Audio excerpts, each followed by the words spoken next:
புரட்சி தலைவர் எம்ஜிஆர் பெயரை கேட்டாலோ அல்லது அவரது முகத்தை பார்த்தாலோ அவரது ரசிகர்கள் ஒவ்வொருக்கும் புத்துணர்ச்சி பிறக்கும். மனதில் இருக்கும் சோகங்கள் எல்லாம் இருக்கும் இடம் தெரியாமல் பறந்துவிடும்.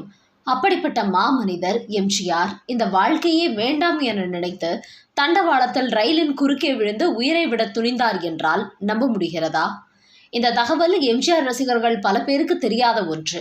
அதன் பின்னால் மிகப்பெரிய கண்ணீர் கதை ஒன்றும் ஒளிந்துள்ளது.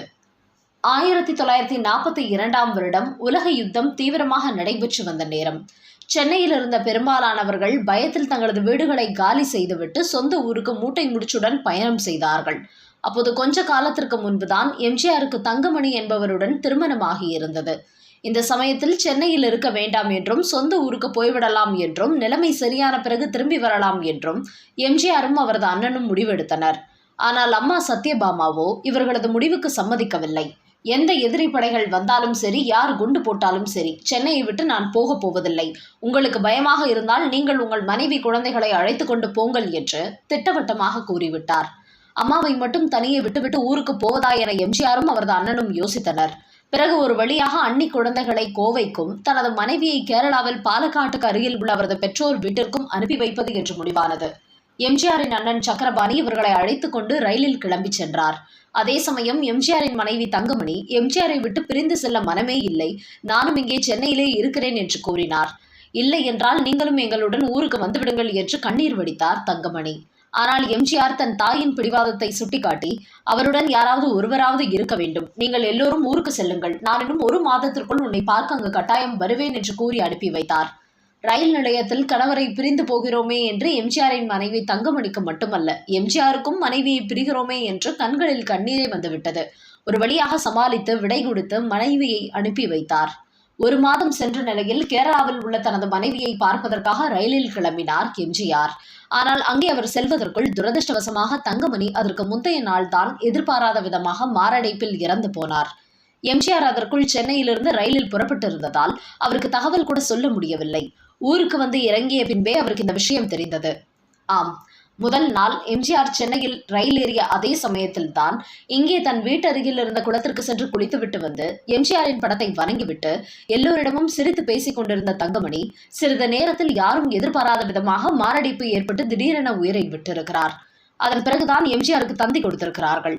ஆனால் அவர் தந்தி கிடைத்து வருவதற்கு தாமதமாகும் என்பதால் தங்கமணியின் உடலை எம்ஜிஆர் வருவதற்கு முன்பே அடக்கம் செய்து விட்டார்கள்.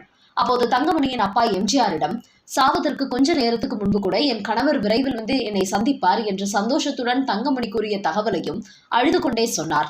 இந்த தகவலை எல்லாம் கேட்டதும் எம்ஜிஆர் கண்களில் கண்ணீர் வற்றும் வரை அழுதார். அதன் பிறகு அவரது அண்ணன் சக்கரபாணியும் அங்கே வந்துவிட அங்கு உள்ளவர்கள் சேர்ந்து எம்ஜிஆரை தேற்ற முயற்சித்துள்ளனர். கொஞ்ச நேரம் கழித்து எம்ஜிஆர் குளித்துவிட்டு வந்தார். அதன் பிறகு எம்ஜிஆரின் அண்ணன் அவரை அழைத்துக் கொண்டு அருகில் இருந்த இன்னொரு உறவினர் வீட்டிற்கு சென்றார். இப்போது எம்ஜிஆரின் மனதில் தீர்க்கமான ஒரு முடிவு ஏற்பட்டிருந்தது. அதனால் ஆரம்பத்திலிருந்தே சாப்பிடாமல் தூங்காமல் இருந்த எம்ஜிஆர் மதியம் நன்றாக சாப்பிட்டு விட்டு தூங்கினார். மாலை எழுந்ததும் அப்படியே காலார நடக்க துவங்கியவர் கொஞ்ச தூரத்தில் சென்ற ரயில்வே தண்டவாளத்தின் அருகே செல்ல துவங்கினார். என் கணவர் விரைவில் என்னை சந்திக்க வருவார் என தங்கமணி நம்பிக்கையுடன் சொன்னாலே, அப்படியானால் அவள் போன இடத்துக்கே நானும் போனால்தான் அவளை சந்திக்க முடியும் என்கிற எண்ணம் அவருக்குள் ஆழமாக தோன்றியிருந்தது. அதனால் ரயில் வரும்போது தண்டவாளத்தின் குறுக்கே பாய்ந்து தனது உயிரை மாய்த்து கொள்ள முடிவு செய்து விட்டுதான் இப்படி கிளம்பி வந்தார் எம்ஜிஆர். சரியாக தண்டவாளத்திற்கு கொஞ்ச தூரம் இருக்கும் போதே எங்க போற ராமச்சந்திரா என்கிற குரல் கேட்டதும் அதிர்ச்சியில் திரும்பி பார்த்தார் எம்ஜிஆர். அங்கே அவரது அண்ணன் சக்கரபாணி நின்றிருந்தார். இவர் எப்போது தன்னை தொடர்ந்து வந்தார் என்கிற அதிர்ச்சியும் ஆச்சரியமும் எம்ஜிஆருக்கு ஏற்பட்டாலும் அவரிடம், சும்மா காலார நடந்துவிட்டு வரலாம், மனதுக்கு ஆறுதலாக இருக்கும் என்று நினைத்து வந்தேன் என்று கூறினார்.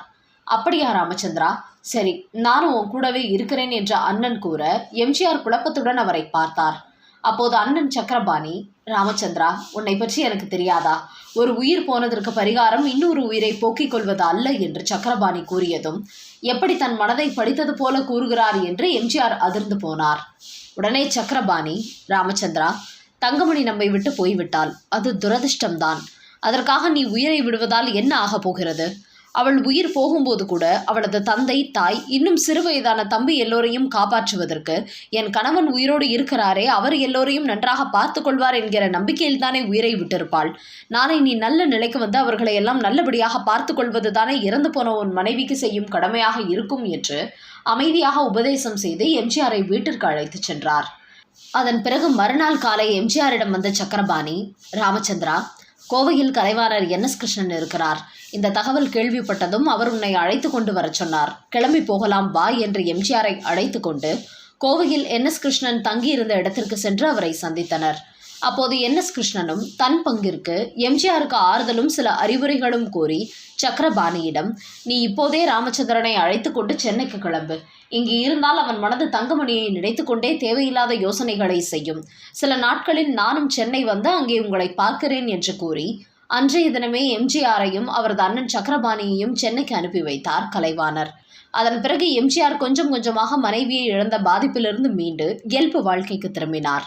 இந்த தகவலை நான் ஏன் பிறந்தேன் என்கிற தனது தொடர் கட்டுரையில் நெஞ்சை உருக்கும் விதமாக புரட்சித் தலைவர் எம்ஜிஆரே எழுதியுள்ளார்.